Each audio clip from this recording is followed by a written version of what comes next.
principalmente na literatura anglo-saxónica, vem muito a tese de que os pilotos russos vinham completamente bêbados, vinham a beber vodka e a dançar, o que não é verdade. O que não é verdade, foram feitas perícias nesse sentido e é ponto certo de que eles não tinham consumido álcool. O que leva a concluir, o que concluem também os soviéticos que analisaram esta situação, era que os pilotos consideravam-se uns jazzes e então arriscavam. Pronto, como se costuma dizer, talvez isso tenha também acontecido com os pilotos do presidente da Polónia, que arriscam tantas vezes, arriscaram 500 vezes, mas já quando é 501 tem o azar. E ao que tudo indica, tendo em conta todo o historial, esta tripulação era uma dessas tripulações, muito autoconfiante e que talvez esperassem que pudesse acontecer aos outros e nunca acontecer a eles. No caso do Presidente, isso é grave. Acusações com dirigentes moçambicanos. Claro que ouvi com muita atenção o que o Sr. Comandante testemunhou. Há uma hipótese a considerar. Os aspectos técnicos foram muito bem focados, há uma hipótese a considerar. Mas não se pode descartar a hipótese política. Eu não sei se o Milhazes coloca essas hipóteses no livro, ainda não li, dei uma vista de olhos, muito apressadamente, vou lê-lo, mas a hipótese política não pode ser descartada. Li uma declaração do Luís Cabasso. Eu conversei muito com o Luís Cabasso, num encontro que tivemos no Rio de Janeiro, num congresso, e conversámos muito. O Luís Cabasso pareceu muito desassombrado porque ele estava ali a falar com um historiador e não com uma pessoa qualquer. E houve uma simpatia mútua. Então não houve uma tentativa de escamotear fatos ou de utilizar instrumentos de propaganda. E uma das coisas que eu me recordo, e ele foi muito incisivo neste aspecto, é que ele não atribuiu a responsabilidade a cabalos internacionais ou ao envolvimento português, fosse quem fosse. Mas ele foi muito preciso em dizer que se desconfiava de uma ação interna.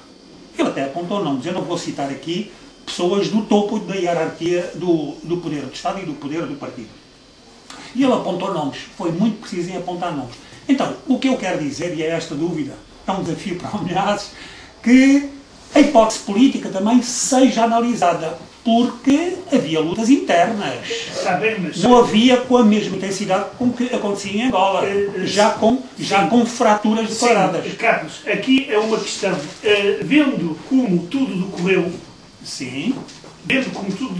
é muito difícil encaixar aí a hipótese política. A não ser que os tripulantes soviéticos fossem kamikazes que trabalhassem para, tivessem recebido também, ou acreditassem, como acreditam os mártires muçulmanos agora, que vão lá ter em cima 77 virgens, se matassem no Samora Machel. Aqui, essa situação. Há outra tese que corre em Moçambique, e por alguns dirigentes da Frelimo, que dizem que aquilo que se tratou de uma operação organizada entre o KGB e os serviços secretos da África do Sul.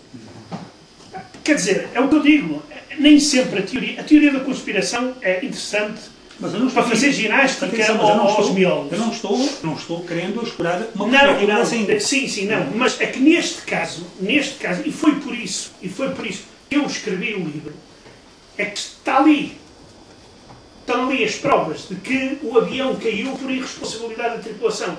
E eu não tenho nada a ver com a aviação civil, a não ser que vou muitas vezes e em muitos aviões. É a única relação que eu tenho com a aviação civil. E por acaso foi coincidência eu conhecer aquele senhor piloto que esteve a falar e que veio ao encontro das ideias que estão aqui neste livro da parte soviética também. Os soviéticos, e este senhor, nomeadamente o construtor dos aviões Tupolev, que participou naquela e cita as caixas negras e tudo isso, e tinha uma conclusão clara. Ele diz, isto foi desleixo total. Quer dizer, se alguma, digamos, tendência ou fração política da Frelimo conseguiu, eu acho que não era preciso até uma luta interna dentro da Frelimo para criar desleixo total nestas situações que eram muito frequentes. na própria União Soviética.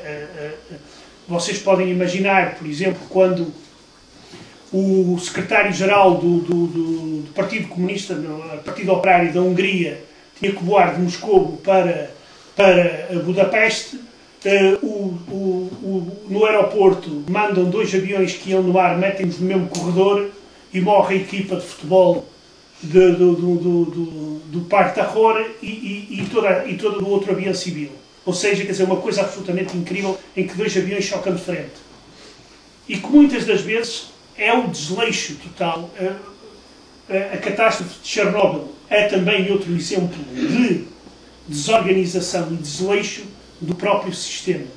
Isto é um sinal, ou é mais um sinal de que aqueles sistemas funcionavam muito, mas muito mal. Eram incapazes, e por muito que se possa dizer, eu não conheci o presidente Samora Machel, eu aqui apenas cito memórias de pessoas que privaram com ele, mas, por exemplo, a questão da população branca, que desarticulou em grande parte o tecido produtivo e a organização produtiva de Moçambique. E esses erros, por exemplo, é que reparem uma coisa, isto aqui eu estou cada vez mais convencido que, e no caso da nossa investigação em relação ao Nito Alves, isto é tudo uma cópia do sistema soviético, passado a papel químico. Quer dizer, a coletivização acaba-se com a propriedade privada, mete-se lá os camponeses todos, arrebanha-se em unidades coletivas e passado meio ano não há nada para comer. Isso aconteceu na União Soviética, aconteceu em Moçambique, aconteceu em Angola, e se formos por aí fora, a luta fracionista dentro dos partidos é também o que aconteceu nos anos 30 na União Soviética. E eu estou perfeitamente convencido que o Nito Alves e toda aquela confusão não passa de uma luta de frações em que uma tenta destruir a outra e conseguiu que não há golpe de Estado ali nenhum. E eles faziam o que o camarada Stalin fazia, que era juntava-se à direita para dar cabo da esquerda, depois juntava-se ao centro para dar cabo da direita, e depois juntava-se a não sei o que mais para dar cabo daqueles, e depois ficava ele sozinho. Morreu sozinho, como sabem, o Stalin morreu sozinho, quase que abandonado num quarto.